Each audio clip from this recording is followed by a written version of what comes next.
ಲೋಕಸಮರಕ್ಕೆ ದಿನಾಂಕ ಫಿಕ್ಸ್ ಆಗಿರುವಂತದ್ದು. ಇನ್ನೇನಿದ್ರು ಅಭ್ಯರ್ಥಿಗಳ ಆಯ್ಕೆ ನಡಿಬೇಕಾಗಿದೆ. ಇದರ ಜೊತೆಗೆ ಏನಂತಂದ್ರೆ ಬೆಳಗಾವಿ ಹಾಗೂ ಚಿಕ್ಕೋಡಿ ಲೋಕಸಭಾ ಕ್ಷೇತ್ರದಿಂದ ಇಬ್ಬರು ಹೆಸರು ಆಯ್ಕೆ ಆಗಬೇಕಾಗಿದೆ. ಆ ಕುರಿತಂತೆ ಮಾತನಾಡಲಿಕ್ಕೆ ಇದೀಗ ನನ್ನ ಜೊತೆ ಏನಂತಂದ್ರೆ ಏನು ಲೋಕೋಪಯೋಗಿ ಸಚಿವರಾದಂಥ ಸತೀಶ್ ಜಾರಕಿಹೊಳಿ ಅವರಿದ್ದಾರೆ. ಅವರನ್ನ ಮಾತಾಡಿಸುವಂತ ಪ್ರಯತ್ನ ಮಾಡ್ತೀನಿ. ಸರ್, ಈಗ ಇವತ್ತು ದಿನಾಂಕ ಫಿಕ್ಸ್ ನಿಗದಿ ಆಯಿತು. ಇನ್ನೂ ತಮ್ಮ ಅಭ್ಯರ್ಥಿಗಳು ಚಿಕ್ಕೋಡಿ ಮತ್ತು ಬೆಳಗಾವಿ ಇನ್ನೂ ಆಗಿಲ್ಲ. ಯಾವಾಗ ಏನು ಕಾರ್ಯತಂತ್ರ? ಚಿಕ್ಕೋಡಿನ ಆಗ್ಬೇಕು, ಇನ್ನು ಬಹಳಷ್ಟು ಆಗ್ಬೇಕು. ಇನ್ನು 21 ನಮ್ಮ ರಾಜ್ಯದಲ್ಲಿ ಆಗ್ಬೇಕು, ದೇಶದಲ್ಲಿ ಕೂಡ ಆಗ್ಬೇಕಾಗಿದೆ. ಇನ್ನು ಸಮಯ ಇದೆ ಅದಕ್ಕೆ.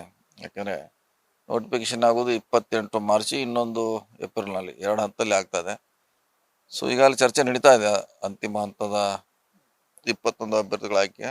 ಸೊ ಸ್ವಲ್ಪ ಸಮಯ ಬೇಕಾಗ್ಬೋದು. ಚಿಕ್ಕೋಡಿ ಮತ್ತು ಬೆಳಗಾವಿ ಲೋಕಸಭಾ ಕ್ಷೇತ್ರದ ಅಭ್ಯರ್ಥಿಗಳ ಆಯ್ಕೆ ಬಹುತೇಕ ಫೈನಲ್ ಆಗಿದೆ ಅನ್ನೋ ಚರ್ಚೆ ನಡೀತಾ ಇದೆ. ಆ ಕಡೆ ಪ್ರಿಯಾಂಕಾ ಜಾರಕಿಹೊಳಿ, ಈ ಕಡೆ ಮೃಣಾಲ್ ಹೆಬ್ಬಾಳ್ಕರ್ ಅಂತೇಳಿ. ಅದು ತಾವು ಏನಾದ್ರು ಈಗ ಏನಂತಂದ್ರೆ ಸಮಯಾವಕಾಶ ತಗೊಂಡಿದ್ರಿ, ಅದನ್ನ ಏನಾದ್ರು ಹೇಳುವಂತ ಪ್ರಯತ್ನ ಮಾಡಿದ್ರ ಅಂತ? ಇಲ್ಲ, ಇನ್ನೂ ಒಂದು ಅಂತಿಮ ಚರ್ಚೆ ಮಾಡಬೇಕಾಗಿದೆ.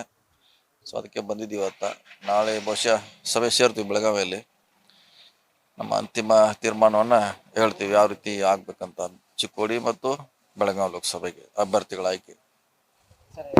ಈಗ ಬಹುತೇಕ ಏನಂತಂದ್ರೆ ಎಲ್ಲರೂ ಹೇಳುವಂಥದ್ದು ಏನಂತಂದ್ರೆ ಪ್ರಿಯಾಂಕಾ ಜಾರಕಿಹೊಳಿ ಚಿಕ್ಕೋಡಿ ಲೋಕಸಭಾ ಕ್ಷೇತ್ರದಿಂದ ಸ್ಪರ್ಧೆ ಮಾಡ್ತಾರೆ, ಅವರೇ ಫಿಕ್ಸು ಅನ್ನೋ ಒಂದು ವಿಚಾರ ನಿಮ್ಮ ಮುಖಂಡರಲ್ಲಿ ಹೇಳ್ತಾ ಇರುವಂಥದ್ದು. ಅದು ನಿಜಾನ? ಆ ರೀತಿ ನಿಲ್ಬೇಕಂತ ಹೈಕಮಾಂಡ್ ಸೂಚನೆ ಮಾಡಿದೆ. ಆದರೆ ಇನ್ನೂ ಅಂತಿಮವಾಗಿ ಅಭ್ಯರ್ಥಿಗಳಾಗಿ ನಾವು ಮಾಡಬೇಕಾಗಿದೆ. ಯಾಕೆ ಸ್ಥಳೀಯ ಮುಖಂಡರು ಅದಕ್ಕೆ ಚುನಾವಣೆ ಮಾಡೋರು ಭಾಳ ಮುಖ್ಯ. ಯಾಕಂದ್ರೆ ಎಲ್ಲರೂ ಕೇಳಬೇಕಾಗ್ತದೆ. ಅವ್ರ ಅಭಿಪ್ರಾಯ ಪಡೆದು ನಾವು ಹೈಕಮಾಂಡ್ಗೆ ಹೇಳಲಿಕ್ಕೆ ನಾಳೆ ಬಹುಶಃ ಸಭೆ ಮಾಡ್ತೀವಿ. ರಮೇಶ್ ಕತ್ತಿ ಏನಾದರೂ ಕಾಂಗ್ರೆಸ್ ಬರುವಂತದ್ದು ಏನಾದರೂ ಚರ್ಚೆ ನಡೆದಿದೆ ಸರ್? ಯಾಕಂತಂದ್ರೆ ಬೆಳಗಾವಿ ಜಿಲ್ಲೆಯಲ್ಲಿ ಆ ವಿಚಾರ ಬಹಳಷ್ಟು ಚರ್ಚೆ ಆಗ್ತಾ ಇದೆ. ನಿಮ್ಮ ಮಟ್ಟದಲ್ಲಿ ಏನಾದರೂ ಚರ್ಚೆ ಆಗಿದೆ ರಮೇಶ್ ಕತ್ತಿ ಅವ್ರ ವಿಚಾರ? ಆ ರೀತಿ ನಮ್ಮಲ್ಲಿ ಯಾವುದೂ ಚರ್ಚೆ ಆಗಿಲ್ಲ. ಅವ್ರೇನು ನಮ್ಮ ಯಾರನ್ನೂ ಕೂಡ ಸಂಪರ್ಕ ಮಾಡಿಲ್ಲ. ಸೊ ಆ ರೀತಿ ಯಾವುದೇ ವಿಚಾರಗಳು ಚರ್ಚೆಯಲ್ಲಿ ಇಲ್ಲವೇ ಇಲ್ಲ. ಚಿಂಗಳೆ ಅವರನ್ನ ನಮ್ಮ ಬುಡ ಅಧ್ಯಕ್ಷರನ್ನಾಗಿ ಮಾಡಿದಿರಿ, ಏನ್ ಲೆಕ್ಕಾಚಾರ ಇಂಥ ಸಂದರ್ಭದಲ್ಲಿ ಅಂತ? ಇಲ್ಲ, ಅದು ಮುಂಚೆನೇ ಚರ್ಚೆ ನಡೀತಾ ಇತ್ತು ಆ ರೀತಿ ಮಾಡ್ಬೇಕಂತ. ಯಾಕಂದ್ರೆ ಆ ಸಮುದಾಯಕ್ಕೆ ಎಲ್ಲೂ ಕೂಡ ಒಂದು ಪ್ರಾತಿನಿಧ್ಯ ಕೊಡಬೇಕಂತ ಇತ್ತು ಅದು. ಸೊ ಅದನ್ನ CM ಅವರು ಕೂಡ ಚರ್ಚೆ ಮಾಡಿದ್ವಿ ಸುಮಾರು ದಿನಗಳಿಂದ.